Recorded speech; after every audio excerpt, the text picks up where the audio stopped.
الله العظيم. وقال تعالى في شأن رسول الله صلى الله عليه وسلم: إن الله وملائكته يصلون على النبي يا أيها الذين آمنوا صلوا عليه وسلموا تسليما. اللهم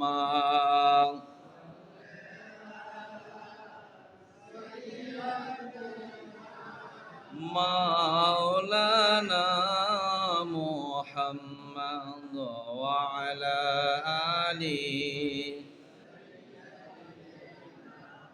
مولانا محمد। মুআজ্জাজ মুহতারাম, পবিত্র ঈদে মিলাদুন্নবী ও সিরাতুন্নবী সাল্লাল্লাহু আলাইহি ওয়াসাল্লাম উপলক্ষে আয়োজিত আজকের এই 17তম মাহফিলের ওয়াজ ও দোয়া মাহফিলের সুযোগ্যভর সভাপতি, আমাদের সবার সুপরিচিত ব্যক্তিত্ব আলহাজ হযরত মাওলানা ফরহাদ হুসাইন রহিমাহুল্লাহ, সুযোগ্য সাহেবজাদা হযরত মাওলানা নিয়ামতুল্লাহ আজিজি সাহেব, আল্লাহ তাআলা তিনার হায়াতে তিনার ইলমে আমলে বারাকা দান করুন। সকলে বলেন আমিন। আজকের মাহফিলের আয়োজক আমাদের সবার সুপরিচিত ব্যক্তিত্ব, শুধুমাত্র আমাদের শেরপুরের গৌরব নয়, তিনি আমাদের বাংলাদেশের গৌরব। কারণ ভারতে উনি আলোচনা করে ভারতের মানুষদেরকে মুগ্ধ করেছেন। ভারতের মানুষেরা জানতে চেয়েছেন এই হুজুরের বাড়ি কোথায়, বাংলাদেশে। তো বাংলাদেশের একজন আলোচক বাহিরে গিয়ে সুনাম অর্জন করেছেন, এটা বাংলাদেশের জন্য সুনাম। কথা বলেন ঠিক কিনা? তিনি আমাদের এই এলাকার সন্তান, কৃতি সন্তান, নন্দিত মুফাসসির আলহাজ হযরত মাওলানা মুফতি মোহাম্মদ মখলেসুর রহমান আজাদি হাফিজাহুল্লাহ। আল্লাহ পাক রব্বুল আলামিন হুজুরের হায়াতে, ইলমে আর আমলে এবং আল্লাহ পাক রব্বুল আলামিন তিনাকে পরিপূর্ণ সুস্থতা দান করুক। সকলে বলেন আমিন। দীর্ঘক্ষণ সময় আপনাদেরকে প্রাঞ্জল ভাষায় বাংলাদেশের খ্যাতনামা উলামায়ে কেরামগণ আপনাদেরকে আলোচনা শুনিয়ে ধন্য করেছেন। আল্লাহ পাক রব্বুল আলামিন সকলের আলোচনাগুলো কবুল আর মঞ্জুর করে নিক। সকলে বলেন আমিন। সম্মানিত সুধী, আমি আপনাদেরকে বেশিক্ষণ সময় কষ্ট দিব না, অল্প সময় আপনাদের সামনে কথা বলার চেষ্টা করব, কারণ সময় বেঁধে দেওয়া হয়েছে। আর যতটুকু সময় দিয়েছেন ইনশাআল্লাহ আমি চেষ্টা করব সেই সময়ের মধ্যেই আমার আলোচনা শেষ করার জন্য। বলেন ইনশাআল্লাহ। সম্মানিত সুধী, আমি আপনাদের সামনে আলোচনা করার পূর্বেই শুধুমাত্র একটি বিষয় আপনাদের সাথে শেয়ার করতে চাচ্ছি। মুজাদ্দিদ আলফে সানি রহমতুল্লাহ আলাইকে কোনো এক চৌকুশ ব্যক্তি, একজন চালাক ব্যক্তি জিজ্ঞাসা করেছিল, হুজুর, কোন কোন আমল করলে যে কিয়ামত অতি তাড়াতাড়ি সংগঠিত হবে না? খেয়াল করেন আপনারা, সবাই প্রশ্ন করে একরকম ভাবে, আর উনি প্রশ্ন করছে কি আরেক রকম। উনি প্রশ্ন করছে কোন কোন আমল করলে কিয়ামত অতীব শীঘ্রই হবে না। হুজুর বললেন 5টা কাজ যদি করে তাহলে কিয়ামত এত তাড়াতাড়ি হবে না। একটু জোরে বলেন সুবহানাল্লাহ। জোরে বলেন কয়টা কাজ? 5টা কাজ। এই 5টা কাজ আসলে আমাদের মধ্যে আছে কিনা একটু দেখি তো। উনি বলেছেন 1 নাম্বার কাজ হলো ধনীরা যদি দান করে, ধনীরা যদি কি করে? দান করে। 2 নাম্বার হলো গরিবেরা যদি ধনীদের জন্য দোয়া করে, গরিবেরা ধনীদের জন্য কি করে? দোয়া করে। 3 নাম্বার হলো যদি সমাজে সঠিক বিচার, ন্যায্য বিচার হয়, নেই ইনসাফ ভিত্তিক বিচার হয়, 3-4 নাম্বার হলো আলেমেরা যদি সঠিকভাবে ওয়াজ করে, কথা বুঝছেন, আলেমেরা কি সঠিকভাবে ওয়াজ করে আর শ্রোতারা যদি সেই ওয়াজগুলো আমল করে, তাহলে এই এত তাড়াতাড়ি কিয়ামত সংগঠিত হবে না। এখন আমি আপনাদেরকে বলতে চাই, এটা রিপিট করতে চাই, বলেন তো দেখি বর্তমান সমাজে ধনীরা কি দান করে নাকি আরো নিজে দান করার পরিবর্তে এতিমের হক নিজেরা মেরে খায়? নিজেরা কি করে মেরে খায়। বলতে পারেন হুজুর এটা কেমন কথা বললেন, কত টাকা দান করি, দান করেন ঠিক আছে, কিন্তু আল্লাহ তাআলা আপনার উপরে যে আল্লাহ তাআলা যাকাত ফরজ করেছেন, এই যাকাতের টাকা যদি আপনি 1 পয়সা যদি আপনি বেহিসাবি দান করেন, বেহিসাবি খরচ করেন, 1 টাকাও যদি গাবলা থাকে, আপনার যাকাত আদায় হবে। আবার যাকাত আদায় করার জন্য টাকা সঠিকভাবে হিসাব করে দিলেন, কিন্তু 8টা খাত যে রয়েছে, এই 8 খাতের মধ্যে আপনার যাকাতের টাকা যায় নাই, তখনও আপনার যাকাত আদায় হবে না। আর যাকাত আদায় যখন না হবে, ধনীরা দান করার পরিবর্তে নিজেরাই হারামের সাথে সম্পৃক্ত থাকে। জোরে বলেন ঠিক কি না? 2 নম্বর হলো মানুষ কিন্তু গরিবেরা এখন আর ধনীদেরকে ওইভাবে দোয়া করে না। কারণ একটু উদাহরণ দিলে বুঝবেন, যদি একটা এলাকায় লোক মারা যায়, মারা যাওয়ার পরে মানুষদেরকে জিয়াফত করে খাওয়ায়, এটা আছে না নাই? আমাদের সমাজে প্রচলন আছে না নাই? আছে। এই মৃত ব্যক্তির খানা খাওয়ানোর জন্য মানুষদেরকে ডেকে নিয়ে আসে। যখন গরিব মানুষের কাছে দেওয়ার জন্য যায়, তখন আর গুস্ত থাকে না, মিল্লি ভাতে গুস্ত থাকে না, তখন গিয়ে দাউল জুটে। কথা কন ঠিক না? তখন গরিবেরা বলে হায় আফসোস, আমরা আসলাম একটু মেজবানি খাওয়ার জন্য, মজলিসে আসলাম মৃত ব্যক্তির দাওয়াত খাওয়ার জন্য, আমাদের তো বড় বড় জায়গায় দাওয়াত দেয় না, আমাদেরকে তো ওই বড় অনুষ্ঠানে, বিবাহের অনুষ্ঠানে, তারপরে সুন্নতে খাতনার অনুষ্ঠানে দাওয়াত দেয় না, আমাদেরকে যদিও মৃত ব্যক্তির দাওয়াত দিয়েছে, তারপরও যা দিতেছে সব ধনী মানুষদেরকে, আর নেতা দেখে, চেয়ারম্যান দেখে, মেম্বার দেখে, তাওয়াই দেখে, বেওয়াই দেখে। কথা কন ঠিক কিনা? এভাবে যখন দেয়, ওই গরিব মানুষেরা দোয়া করে না বদদোয়া করে? জুড়ে বলেন, জুড়ে বলেন। বদদোয়া করে। 3 নম্বর হলো, বলেন তো দেখি সমাজে ন্যায্য বিচার কি আছে? ন্যায্য বিচার আছে? ভাইয়ারা আমার, বন্ধুরা আমার, লক্ষ্য করে শুনুন, আজ আমাদের সমাজে ন্যায্য বিচার নাই, না থাকার কারণে অসহায় যারা, তারা সঠিক বিচার পায় না। টাকা যেদিকে যায় বিচারও সেদিকে যায়। কথা কন ঠিক কি না? টাকা যেদিকে যায় সেদিকেই বিচার চলে যায়, এজন্য ন্যায্য বিচার হয় না। আর 3 নাম্বার 4 নাম্বার যে বিষয়টা ছিল, আজকে আমরা আলেমেরাও সঠিক ওয়াজ করতে পারি না। সঠিক ওয়াজ যখন করি, আমাদেরকে সুন্দর করে স্লিপ দিয়ে করে দেয়, বলেন হুজুর আপনারে নিয়ে আসি ওয়াজ করার জন্য, মিষ্টি সুরে একটু বয়ান করবেন, একেবারে জান্নাতে তসবি টিপতে টিপতে জান্নাতে পৌঁছায় দিবেন, তা বাদ দিয়ে কিসের সুদের ওয়াজ, কিসের ঘুষের ওয়াজ, এগুলা করেন, আমাদের তো ভাল লাগে না। আপনি এই ওয়াজ বাদ দিয়ে সুদ, ঘুষ, তারপরে সমাজে অন্যায়, অনাচার, দুরাচার, এগুলো বিষয় বাদ দিয়ে সুবহানাল্লাহ বলতে বলতে কিভাবে জান্নাতে যাওয়া যায়, এই দোয়াটা করেন, এই ওয়াজটা করেন। কথা বলেন ঠিক কি না? তাহলে বোঝা গেল আমরা সঠিকভাবে হক কথা বলতে পারি না। 5 নাম্বার বিষয়টা হলো, আজ আমরা আলেমেরা যতটুকু ওয়াজ করি, ততটুকু কি সমাজের মানুষেরা মানে? সমাজের মানুষেরা মানে? সমাজের মানুষেরা সেভাবে মানে না।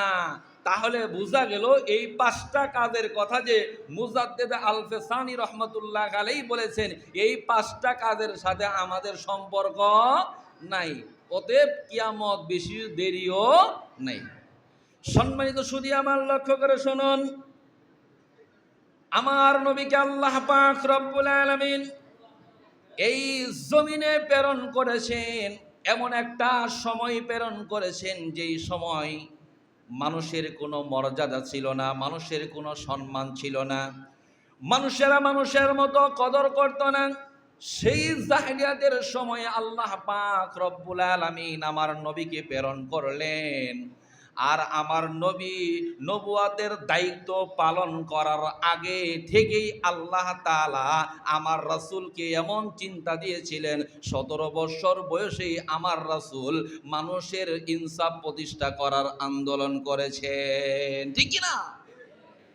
নবীজি আমার 17 বছর বয়স যখন, সেই সময় চিন্তা করল এই সমাজের ভিতরে অসঙ্গতি যেগুলো রয়েছে, অন্যায় যেগুলো রয়েছে, দুর্নীতি যেগুলো রয়েছে, মানুষ হয়ে মানুষের অর্থ আত্মসাৎ করে, এই বিষয়গুলো তিনি চিন্তা করলেন এই জিনিসগুলো সমাজ থেকে বর্জন করতে হবে।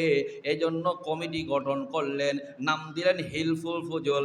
এরকম করে এই 17 বছর থেকে 40 বছর পর্যন্ত তিনি দাওয়াত দিলেন, কিন্তু একজন মানুষও পরিবর্তন হলো না। একজন মানুষও পরিবর্তন হলো না।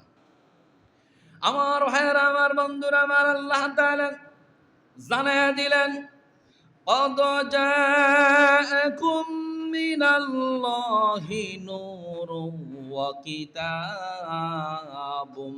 مبين।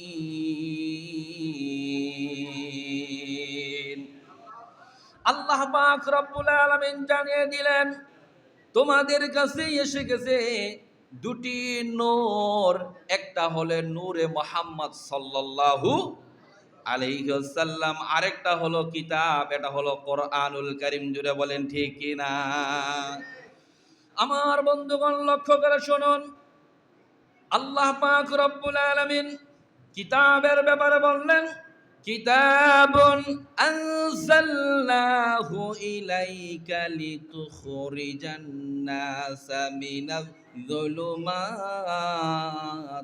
ইলান নূর। আল্লাহ পাক রব্বুল আলামিন জানিয়ে দিলেন, এই কিতাব নাজিল করা হলো, আপনাকে দেওয়া হলো এজন্য অন্ধকারচ্ছন্ন মানুষগুলোকে আলোর দিকে আনার জন্য, গুনাহগার মানুষগুলোকে নেক আমলমুখী বানানোর জন্য এই কোরআনকে নাজিল করলেন। জুড়ে বলেন সুবহানাল্লাহ। শুধু কোরআনুল কারীম দিয়ে হবে না, আবার আল্লাহ বলেন, লাকাদ কানা লাকুম ফি রাসূলিল্লাহি উসওয়াতুন হাসানা। আল্লাহ পাক রব্বুল আলামিন জানিয়ে দিলেন, হ্যাঁ নবী, আপনাকে এমন ভাবে মানতে হবে, এজন্যই মানতে হবে কারণ আপনার জীবন আদর্শের মধ্যে আমি আল্লাহ পাক রব্বুল আলামিন উম্মতের জন্য শ্রেষ্ঠ আদর্শ নিহিত করে দিয়েছি। জুড়ে বলেন সুবহানাল্লাহ। তাহলে সমাজ যদি পরিবর্তন করতে চান, দুইটা জিনিস লাগবে, একটা হলো আল্লাহর কোরআন, আরেকটা হলো রাসূল সাল্লাল্লাহু আলাইহি সাল্লামের আদর্শ। জুড়ে বলেন কয়টা জিনিস লাগবে? দুইটা জিনিস। আমার কথা কি বুঝতে সমস্যা হচ্ছে? একটা হলো আল্লাহ পাক রব্বুল আলামিনের কোরআন, আরেকটা হলো বিশ্ব নবী সাল্লাল্লাহু আলাইহি ওয়াসাল্লামের আদর্শ। এই দুইটা জিনিস যদি থাকে তাহলে সমাজ সংস্কার করা যাবে। আমাকে আলোচ্য বিষয় দেওয়া হয়েছে সমাজ সংস্কারে রাসূল সাল্লাল্লাহু আলাইহি সাল্লামের ভূমিকা। এজন্য আমি আপনাদের সামনে আলোচনা করব সমাজ কিভাবে সংস্কার করা যায়। বলেন ইনশাআল্লাহ। ভাইয়ারা আমার, বন্ধুরা আমার, লক্ষ্য করে শুনুন, আল্লাহ পাক রব্বুল আলামিন রাসূলকে যখন সমাজের সংস্কার হিসেবে পাঠাইলেন, তিনি সর্বপ্রথম যেই জিনিসটা সংস্কার করলেন, এটা হলো মানুষের আকীদা, মানুষের বিশ্বাস, মানুষের চিন্তা, মানুষের চেতনা, এটার সংস্কার করলেন। জুড়ে বলেন সুবহানাল্লাহ। এক নম্বর হলো মানুষের চিন্তার পরিবর্তন ঘটাইলেন, মানুষের চিন্তা পরিবর্তন ঘটিয়ে দিলেন, মানুষের ভাবনার পরিবর্তন ঘটিয়ে দিলেন, মানুষের বিশ্বাস পরিবর্তন ঘটিয়ে দিলেন আল্লাহ পাক রব্বুল আলামিন রাসূল সাল্লাল্লাহু আলাইহি সাল্লামের মাধ্যমে। জুড়ে বলেন সুবহানাল্লাহ। আমার ভাইয়েরা, আমার বন্ধুরা, আমার লক্ষ্য করে শুনুন, বিশ্বনবী সাল্লাল্লাহু আলাইহি ওয়াসাল্লাম যখন আসলেন, ওই সময় মানুষেরা কেউ বা গাছের পূজা করেন, কেউ বা রাতের পূজা করে, কেউ বা দিনের পূজা করে, কেউ বা চন্দ্রের পূজা করে, কেউ বা সূর্যের পূজা করে, কেউ বা গরুর পূজা করে, এক একজন এক একভাবে পূজা করে। আল্লাহ পাক রব্বুল আলামিন তাদেরকে জানালেন, সবার পূজা করলে চলবে না, একজনের ইবাদত করতে হবে। তিনি কে? জোরে বলেন, তিনি কে? ভাইয়েরা, আমার বন্ধুরা, আমার লক্ষ্য করে শুনুন, আল্লাহ পাক রব্বুল আলামিন আমার রাসূলকে প্রশ্ন করতে, হে রাসূল, আপনি কাফেরদেরকে জিজ্ঞাসা করেন, আপনি মক্কার বড় বড় মুশরিকদেরকে জিজ্ঞাসা করেন, আপনি আবু জেহেলকে জিজ্ঞাসা করেন, জিজ্ঞাসা করে দেখেন যে আসমান জমিন কে সৃষ্টি করেছেন, তারা কি উত্তর দেয়। আল্লাহ পবিত্র কোরআনে এভাবে নোট করে দিয়েছেন, ওয়ালা ইন সাআলতাহুম মান খালাকাস সামাওয়াতি ওয়াল আরদা ওয়া সাখখারাশ শামসা ওয়াল কমারা লা ইয়াকুলুন্নাল্লাহ। আল্লাহ পাক রব্বুল আলামিন জানিয়ে দিলেন, হে নবী, আপনি তাদেরকে জিজ্ঞাসা করেন, মক্কার মুশরিকদের জিজ্ঞাসা করেন, আসমান জমিন এবং এই যে তারকা এবং সূর্য, এগুলো কে নিয়ন্ত্রণ করে? মক্কার কাফেররা জবাব দেয়, লা ইয়াকুনুল্লাহ, আল্লাহ পাক রব্বুল আলামিন নিয়ন্ত্রণ করেন। জুড়ে বলেন সুবহানাল্লাহ। তারা বলেছে যে আল্লাহ তাআলা নিয়ন্ত্রণ করেন। এটা বলার পরেও ওই সমস্ত মুশরিকেরা কাবা ঘরের ভিতরে ৩৬০টি মূর্তি রেখে উলঙ্গ হয়ে তাওয়াফ করেছে। জুড়ে বলেন নাউজুবিল্লাহ। আমার বন্ধুগণ, লক্ষ্য করে শুনুন, বিশ্বনবী সাল্লাল্লাহু আলাইহি ওয়াসাল্লাম মক্কা মুকাররমায় যখন দিনের দাওয়াত দিলেন, ওই সময় ওই কাবা শরীফের মধ্যে ৩৬০টি মূর্তি রেখে আবু জেহেল, আরো আবু জেহেলের চেলাফেরারা, বড় বড় বড় বড় মানুষ যারা, বড় বড় নেতা যারা, এরা ওই যে ৩৬০টি মূর্তি রাখা, এই ৩৬০টি মূর্তি চারপাশে তাওয়াফ করে। জুড়ে বলেন নাউজুবিল্লাহ। আবার তাওয়াফ করে কেন জানেন?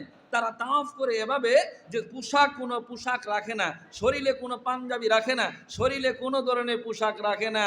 এখন তাকে প্রশ্ন করা হলো যে তোমরা পোশাক রাখো না কেন, ইবাদত করবা ইবাদতের মতো, পোশাক রাখো না কেন? তারা বলে যে আমরা যত আকাম কুকাম করি, এই আকাম কুকাম দূর করার জন্য মসজিদটা তাওয়াফ করি। এখন তাওয়াফ করার সময় যদি শরীরের মধ্যে পোশাক থাকে, তাহলে গুনাহ তো ঝরে পড়বে না, এই গুনাহ আবার পাঞ্জাবির মধ্যে লেগে থাকবে। এদের ডাইরেক্ট কথা বুঝেন নাই? জোরে বলেন কি? ডাইরেক্ট, যাতে আমাদের গুনাহ আর কোথাও লেগে না থাকে। জোরে বলেন নাউজুবিল্লাহ। আমার ভাইয়েরা, আমার বন্ধুরা, আমার আজও আপনারা খেয়াল করবেন, মুশরিকদের একটা সনাতন ধর্মের লোকেরা যখন তারা অষ্টমী করে, অষ্টমী করার পরে গোসল যখন করতে যায়, গোসল করার সময় তারা গোসল করে আর একটা দোয়া পড়ে। দোয়াটা হলো এই, মা গঙ্গা হরিণী, আমি ভুল করিনি, যা করেছিল অঙ্গে ধুয়ে গেলাম গাঙ্গে। যা অঙ্গে গুনাহ করছিল সব কোথায় ধুয়ে গেল? গাঙ্গে ধুয়ে গেল। এটা হলো তাদের বিশ্বাস, তাদের ফিলোসফি। আমি আপনাদের প্রশ্ন করতে চাই, বলেন শুধুমাত্র অন্যায় করার পরে তওবা না করে শুধু গোসল করলে কি গুনাহ মাফ হয়? ভাইয়ার আমার, গুনাহ কি মাফ হয়? মাফ হয় না ভাই। এজন্য আসুন, আল্লাহ পাক রব্বুল আলামিন আমার রাসূলের দ্বারা সর্বপ্রথম যেই সংস্কারটা করলেন, সেটা হলো আল্লাহ কয়জন? আল্লাহ পাক রব্বুল আলামিন জানিয়ে দিলেন, কুল হুয়াল্লাহু আহাদ আল্লাহুস সামাদ লাম ইয়ালিদ ওয়া লাম ইউলাদ ওয়া লাম ইয়াকুল লাহু কুফুয়ান আহাদ। বলেন আল্লাহু আকবার। এই যে ছোট সূরাটার নাম হলো সূরাতুল ইখলাস। এই সূরাটা যদি কেউ একবার পড়ে আল্লাহ পাক রব্বুল আলামিন সঙ্গে সঙ্গে তার আমলনামায় 10 পারা কোরআন পড়লে যেই সওয়াব হয় সেই সওয়াব দিয়ে দেয়। আরো জোরে বলেন সুবহানাল্লাহ। আপনারা কি সুবহানাল্লাহর আওয়াজ কমাই দিয়েছেন নাকি? অনেক রাত হয়েছে, বলেন আলহামদুলিল্লাহ, আল্লাহু আকবার, নারায়ে তাকবীর, নারায়ে রিসালাত, নারায়ে তাকবীর। পবিত্র ঈদে মিলাদুন নবী জিন্দাবাদ, জিন্দাবাদ। পবিত্র ঈদে মিলাদুন নবী, বলেন আলহামদুলিল্লাহ, বলেন আলহামদুলিল্লাহ। মুমিনের আওয়াজ কখনো ছোট হতে পারে না। মুমিনেরা যখন হুঙ্কার দিবে বাতিলের মসনদ তখন কাঁপতে শুরু করবে। কথা বলে ঠিক কিনা? ভাইয়ারা আমার, বন্ধুরা আমার, বলতেছিলাম 1 নম্বরে হলো বিশ্বনবী সাল্লাল্লাহু আলাইহি ওয়াসাল্লাম মানুষদের আত্মার পরিশুদ্ধি করলেন। 1 নাম্বার পরিশুদ্ধ হলো মানুষদেরকে বুঝতে হবে সংস্কার যদি করতে হয় আগে আত্মার সংস্কার করা লাগবে। আত্মার সংস্কার না করে যদি রাস্তা সংস্কার করতে যায়, রাস্তার কাজ হবে অর্ধেক টাকার, আর অর্ধেক টাকা পকেটে মারবে। কথা বল ঠিক কিনা? আবার রাস্তার টাকা যে পকেটে মারবো, মারার পরে মসজিদে দুটো ফ্যান দান করে হুজুরের হুজুর একটু লম্বা দোয়া করে দেন। হুজুর মনে করতে সারা এলাকা ঘুরলাম, 10টা টাকা কেউ দিল না, 200 টাকা কেউ দিল না, একটা ফ্যান কেউ দিল না, এক লোকে 2টা ফ্যান দান করলো। এখন উনি দোয়া করে, আল্লাহ যিনি ফ্যান দান করলো 2টা, আল্লাহ যিনি করলো দান, তিনার বাড়ায় দাও মান সম্মান, তিনার মা বাবা যদি মারা যায় থাকে তাদেরকে বানাও জান্নাতের মেহমান। এই বেটা মনে মনে কর, বাহ হুজুর একটা পাইছি, হুজুর একটা কি কেমন হুজুর? কই হুজুর যে দোয়া করে এরকম হুজুরই আমাদের দরকার। আবার যদি কাজ পাই এবার মারছি মাত্র 50, আরেকবার যদি রাস্তার কাজ পাই খামু 5 লাখ, মসজিদ দিমু 10টা ফ্যান, বিনিময়ে হুজুর একেবারে বাপ দাদা 14 গোষ্ঠী নানা শাশুড়ি সব জান্নাতে ঢুকাই দিব। কথা কন না? আছে না নাই? আছে না নাই? জোরে বলেন। ভাইয়ারা আমার, বন্ধুরা আমার, আসুন তাহলে 1 নাম্বার সংস্কার হলো মানুষের আত্মার সংস্কার দরকার। 2 নাম্বার রাসূল সংস্কার করেছিলেন মহিলাদের কোনো সম্মান ছিল না। মহিলাদের কোনো সম্মান ছিল না। রাসূল সাল্লাল্লাহু আলাইহি ওয়াসাল্লাম তিনি দেখলেন মহিলাদের কোনো সম্মান দেওয়া হয় না। বিশেষ করে কন্যা সন্তান যখন হয় তখন মক্কার লোকদের মুখ কি হয়ে যায়? কালো হয়ে যায়। আল্লাহ পাক রব্বুল আলামিন তাদের চিত্রের কথা এভাবে বলেছেন, ওয়া ইদাল মাউউদাতু সুইলাত বিআইয়ি জামবিন কুতিলাত। কিয়ামতের দিন আল্লাহ তাআলা ওই সমস্ত সন্তানদেরকে জিজ্ঞাসা করবেন, ও সন্তানেরা তোমাদেরকে কেন হত্যা করা হয়েছিল? ওই সময় মানুষদেরকে মানুষ মনে করা হতো না। কন্যা সন্তান হলে তাদেরকে জীবন্ত পুঁতে ফেলতো। জোরে বলেন নাউজুবিল্লাহ।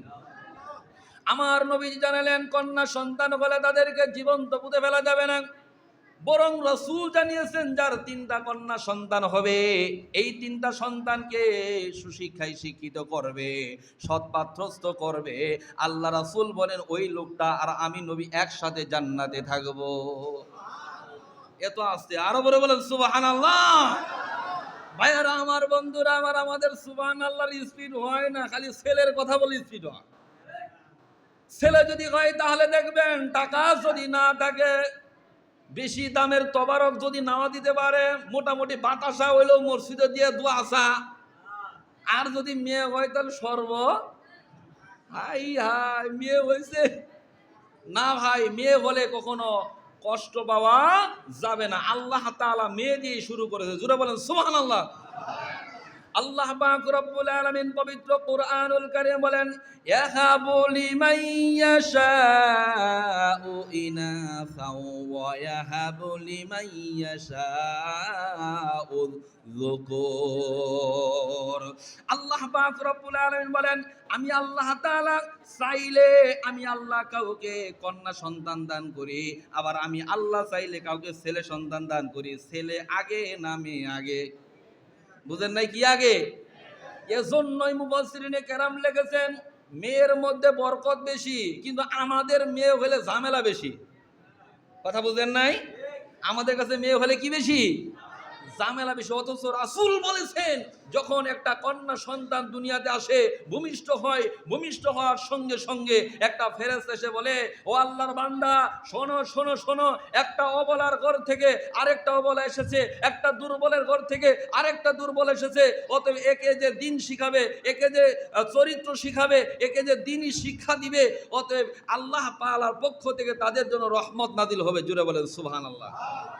এটা মেয়ের জন্য বলা হয়েছে, ছেলের জন্য বলা হয় নাই। কিন্তু বলেন তো দেখি, আপনাদের শুধু এতটুকু বলি, মেয়েরা বাবাকে আদর কম করে না বেশি করে? আরো জোরে বলেন, কম করে না বেশি করে? আমার ভাইয়েরা, আমার বন্ধুরা আমার, আপনি এটা বুঝার জন্য, যদি মেয়ে বিয়ে দিয়ে থাকেন, মেয়ের শ্বশুর বাড়িতে যাবেন, যাওয়ার পরে মেয়েকে খাবার দাবার সব কিছু শেষ করার পরে যখন বাড়ির দিকে ফিরবেন, দেখবেন আপনার মেয়েটা যখন আপনাকে বিদায় দিচ্ছে, আপনার মেয়েটা চোখ দিয়ে চোখ, আঁচল দিয়ে চোখ বারবার মুছতেছে, বারবার মুছতেছে, আর বলতেছে, আরে আমার বাবা চলে গেল, হাই রে, বাবার প্রতি কত মায়া, কত দয়া, কত মহব্বত। কিন্তু এই পাষাণ্ড বাবা, এত ভালোবাসার পরেও, এই পাষাণ্ড বাবা, এ মেয়েটা এত ভালোবাসার পরেও, মহব্বত করার পরেও সব সম্পত্তি ছেলেরে লিখে দেয়। কথা কন না কে? ছেলেরে লিখে দেয়। লিখে দিয়ে কি করে জানেন? এই লোকগুলো ছেলেকে সব সম্পদ লিখে দিয়া কিছু টাকা ছেলে মেয়েকে দিয়ে বলে, মা আমি তোমাকে খুব মহব্বত করি, মা গো তোমারে খুব আমি ভালোবাসি, মহব্বত করি, তোমার জন্য দোয়া করি, তোমারে দিলাম 50,000 টাকা, আর তোমার ভাইদের সব সম্পত্তি লিখে দিলাম, মা গো তুমি কোনো বেজার হইও না। এই কথা বলে যখন হাজী সাহেব হজ করতে যা, হজ করতে গিয়ে যখন পাথর দিয়ে শয়তানের ডেলা, শয়তান কয় আমিও তো আছি। কথা বলে না কেন? আমারও যদি তুমি পাথর মারতে পারো, আমি যেটা বুঝতেছি, তুমি যে তোমার বেডিরে ঠকায়া সব সম্পদ ছেলেরে লিখে দিয়ে আইলা, তুমিও তো আমার সাথে শয়তান আর কম না। কথা বলে না কেন? তখন ওই শয়তান আফসোস করে বলে, আমার কথা বলার শক্তি নাই, হাতের জোর নাই, থাকলে তোমারও দুটো পাথর দিতাম। কি আপনারা রাগ করলেন? রাগ করলেন? ভাই শোনেন, যতই কিছু করেন, যতই ভাবনা ভাবেন, যতই তসবিহ তেলাওয়াত করেন, যতই জুব্বা পরেন, যতই পাগড়ি পরেন, কিন্তু মেয়ের হক, বোনের হক যদি নষ্ট করেন, আল্লাহর কসম, আল্লাহ তাআলা আপনাকে এই হক নষ্ট করার কারণে জান্নাত দিবে না, দিবে না, দিবে না। জোরে বলে ঠিক কিনা? এটা আমার কথা না, বলেছেন মুহাম্মদ সাল্লাল্লাহু, নবী বলেছেন এই কথা, রাসূল বলেছেন, কোন ব্যক্তি যদি কোন ওয়ারিসকে তার প্রাপ্য অংশ থেকে ঠকায়, আল্লাহ তাআলা তাকে জান্নাত থেকে ঠকায়া দিবে। জোরে বলেন নাউজুবিল্লাহ। জান্নাত থেকে ঠকায়া দিলে অবস্থা ভালো না খারাপ? আপনারা কি মন খারাপ করতেছেন? সংস্কার দরকার আছে না নাই? সংস্কার ঘর থেকে শুরু করেন, বলেন ইনশাআল্লাহ। ভাইরা আমার, বন্ধুরা আমার, বলতেছিলাম, যেই মহিলাদের কোনো মর্যাদা ছিল না, যেই মহিলাদের কোনো সম্মান ছিল না, সেই মহিলাদেরকে আল্লাহ রাসূল সম্মান দিলেন। আল জান্নাতু তাহতা আকদামিল উম্মাহাত। রাসূল জানিয়ে দিলেন, মা যদি থাকে, মায়ের পায়ের নিচে সন্তানের জন্য জান্নাত। সুবহানাল্লাহ। মায়ের পায়ের নিচে সন্তানের কি? জান্নাত। যেই মাকে মক্কার ওই সময় জাহেলিয়াতের সময়ে মাকে দাসীর মতো ব্যবহার করত, মাকে মনে করতো এটা একটা দাসী, ওই সময় আল্লাহ রাসূল শিখিয়ে দিয়েছেন, ওই মার পায়ের নিচে তোমার জান্নাত। সুবহানাল্লাহ বলেন। আর আজকে আমরা সেই সংস্কার ভুলে গেছি। আর বড় আশ্চর্য, বড় দুঃখ লাগে, সেদিন একটা জায়গায় গেলাম, লোকটা দেখলাম অসুস্থতায় কাতরাইতেছে, বাবা কাতরাইতেছে অসুস্থতার কারণে, ছেলে বিল্ডিং তুলতেছে। বললাম যে ভাই, তোমার মা বা অসুস্থ, তোমার বাবার চিকিৎসা করাইছো কিনা? ওষুধ কেনার জন্য বাবার অসুস্থতা বাড়তেছে। তাকে জিজ্ঞাসা করলাম, তোমার বাবার ওষুধ কিনো নাই কেন? বলতেছে, হুজুর আমার কাছে টাকা নাই, অথচ বিল্ডিং তুলতেছে। কথা বলে ঠিক কিনা? এটা নিজের চোখে দেখা, নিজের চোখে দেখা ভাই। আমি বলি, ওই বাবাকে বাঁচানোর জন্য, ওই বাবার চিকিৎসার জন্য, ওই মায়ের চিকিৎসার জন্য বিল্ডিং বিক্রি করে হলো তাদের চিকিৎসা করা দরকার। কথা বলেন ঠিক কিনা? ছেলে যদি অসুস্থ হয় তাহলে বাবা সম্পদ দেখে না, টাকা দেখে না, পয়সা দেখে না, কোনটা ভালো জমি কোনটা মন্দ জমি এগুলো কিচ্ছু দেখে না, শুধু একটাই জানে আমার ছেলেকে সুস্থ করতে হবে। অথচ ওই সন্তানেরাই বয়স হয়ে যাওয়ার পরে ওই বাবা অসুস্থ হয়ে গেলে ওষুধ কেনার টাকা দেয় না, আবার মসজিদে গিয়া সুন্দর করে বক্তব্য দেয়, মাঠে গিয়া সুন্দর করে লেকচারও দেয়, এই লেকচারের 4 পয়সা কোনো মূল্য নাই। কথা কোন ঠিক কিনা? আমার ভাইয়েরা, আমার বন্ধুরা, আমার বিশ্বনবী সাল্লাল্লাহু আলাইহি ওয়াসাল্লাম মহিলাদেরকে আমাদের স্ত্রীগণের ব্যাপারে বলেছেন, স্ত্রীগণের ব্যাপারে এভাবে বলেছেন, খিয়ারুকুম খিয়ারুকুম খৈরুকুম খৈরুকুম লিআহলি।